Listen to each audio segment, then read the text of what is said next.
ఇది మా అక్క బర్త్‌డే ముందు రోజు నైట్ అనమాట. సో, అయితే నిన్న నైట్‌ది, రోజు మా అక్క బర్త్‌డే కదా!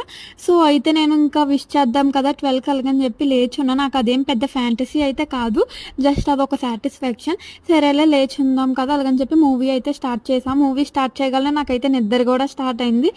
సరే ఇంకా కాఫీ అయితే తాగుదాం కదా! అలాగని చెప్పి నేనైతే కాఫీ పెట్టుకుంటున్నాను. సో, నేను మా ఇంట్లో ఒక్కదాన్నే నేను కాఫీ తాగుతా. అందుకే నేనైతే ప్యాకెట్స్ యూజ్ చేస్తా. సో, నాకు ఒక్కొక్క ప్యాకెట్ అయితే 2 టైమ్స్ యూజ్ అవుతది. సో, నేను మళ్ళీ దాన్ని చిన్న చాక్ అయితే వేడి చేసి దాన్ని మళ్ళీ సీల్ చేస్తాను. ఎందుకంటే మళ్ళీ అది యూజ్ చేయడానికి అవ్వదు కదా! గట్టిగా అయిపోద్ది కదా! ఇంకా నేను ఎవరికైనా పక్కాగా ఈరోజు విష్ చేద్దాం 12కి అన్న రోజు నేను చాలా ఫాస్ట్‌గా పడుకుని పోతాను. అదేంటో మరి. నేను లేచుందాం అనగానే నాకైతే నిద్ర వచ్చేస్తది ఇంకా ఎక్కువగా.